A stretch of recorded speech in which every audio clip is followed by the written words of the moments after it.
Hello friends, स्वागत है हमारे चैनल साइंस स्टडी 99 ग्रुप में। तो जैसा कि फ्रेंड आज हम बीए हिस्ट्री थर्ड ईयर पर्यावरण के संबंध में अंतर हुए दक्षिण आंदोलनों पर चर्चा करें अथवा विकसित और विकासशील राष्ट्रों की पर्यावरण चिंताएं अलग अलग है, इस कथन को भी स्पष्ट करें। तो फ्रेंड ये हर साल क्वेश्चन रिपीट हुआ है और ये 20 मार्क्स का क्वेश्चन कई बार आया है, चाहे आप डीओ, इग्नू, सोल के कॉलेजेस में क्यों ना ले लें। तो ये जो हमारा वीडियो का जो पार्ट होगा ये 9वां पार्ट है। तो फ्रेंड आइए स्टार्ट करते हैं। तो फ्रेंड्स हम बात करें पर्यावरण शब्द विभिन्न तत्वों से मिलकर बना है। जैसे हम बात करें भौतिक, जैविक, मानसिक, सामाजिकता, संस्कृति आदियों से मिलकर यह बना है। पर्यावरण शब्द की उत्पत्ति जर्मन के जीव वैज्ञानिक हैकल ने ओसोलॉजी शब्द से की थी। उनके अनुसार विज्ञान का संबंध सजीव जीवों और उनके प्राकृतिक आवास स्थान पर परजीवी, भक्षी और विभिन्न प्रकार की मिट्टी, जीवाणु इत्यादि से है। तो फ्रेंड्स आपको यहाँ पे भिन्न की जगह भक्षी कर लेना है।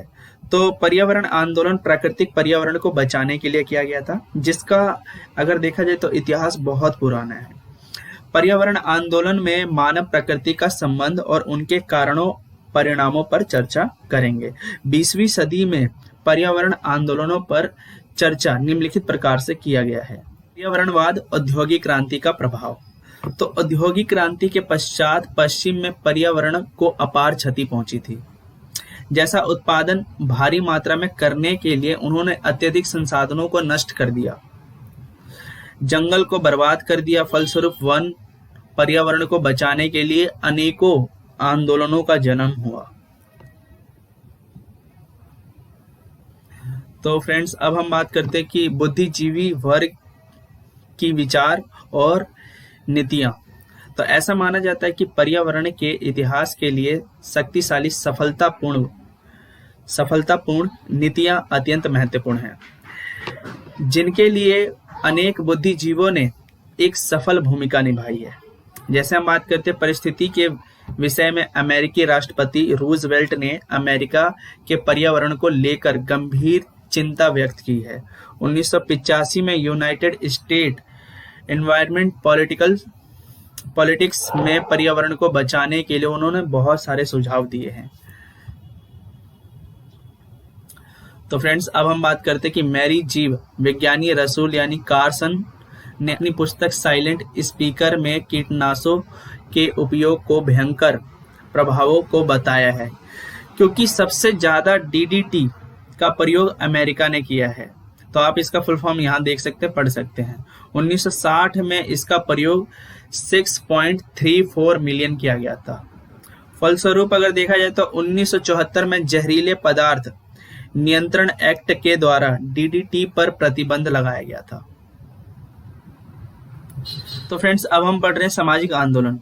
हाल ही में नॉर्वे के दर्शन शास्त्री ऑर्ने नेस ने 1972 में गहरे पर्यावरण का उदाहरण दिया, जो कि पर्यावरण पे इन्होंने सबसे ज्यादा जोड़ दिया था। इनका मेन उद्देश्य था कि पर्यावरण को कैसे बचाया जाए। मानव केंद्रीय को इन्होंने अस्वीकार कर दिया। इन्होंने बताया कि मानव ही ऐसे व्यक्ति है जिन्होंने पर्यावरण का दोहन किया है, और औद्योगिकरण के कारण क्या है कि पर्यावरण पर सबसे ज्यादा क्षति पहुंची है। तो न्यूजीलैंड में एक यहाँ पे बताया गया कि वैल्यू पार्टी का जन्म हुआ, और जो पहली ग्रीन पार्टी के नाम से जानी जाती है। तो आइए फ्रेंड स्टार्ट करते हैं। यहाँ पे 1978 में व्यक्तियों के समूहों ने एक ग्रीन पार्टी बनाई, जो अन्य देशों के लिए एक दीप की तरह साबित हुआ। इसका लाभ हुआ कि ग्रीन पार्टी में बेल्जियम, इटली, स्वीडन जैसे देशों ने पर्यावरण का समर्थन किया। और दक्षिण में अगर देखा जाए तो आंदोलन ब्राजील का चिपको आंदोलन 1976 में पेड़ों की कटाई को रोकने के लिए चिपको का नाम आंदोलन चलाया गया था, यानी चिपको नाम दिया गया था, इसलिए इस आंदोलन को चलाया गया था। तो इस आंदोलन में चिपको मेंडेस ने किया था, और यह आंदोलन रेंचर्स और गोल्डर्स के खिलाफ हुआ था, जिन्होंने 1000 रबड़ निकालने वाले को अपने स्थान से हटा दिया गया था। और 1988 में चिपको मेंडेस का खून कर दिया गया था, लेकिन उनका प्रभाव फिर भी पर्यावरण पे पड़ा। तो फ्रेंड्स अब हम बात करें भारत में चिपको आंदोलन। तो पर्यावरण को बचाने के लिए एक महत्वपूर्ण आंदोलन चलाया गया था, जिसका नाम था चिपको आंदोलन। 1970 के दशक में सुंदर लाल बहुगुणा चंडी प्रसाद भट्ट ने शुरू किया था। पेड़ों को कटने से बचाने के लिए गांव वाले पेड़ों से चिपक गए थे। तो ये था हमारा चिपको आंदोलन। अब हम पढ़ेंगे नर्मदा बचाओ आंदोलन। नर्मदा बचाओ आंदोलन मेघा पाटकर द्वारा चलाया गया था। आंदोलन नर्मदा नदी पर बांध बनाए जाने के विरुद्ध था। एक सरकारी योजना के अनुसार 30 बड़े, 135 मध्यम और 3000 छोटे बांध बनाने की योजना थी, जिसके कारण लाखों लोगों को विस्थापन की समस्या का सामना करना पड़ रहा था। इसलिए नर्मदा बचाओ आंदोलन में बहुत सारे गुजरात के लोगों ने बढ़ चढ़कर भाग लिया था।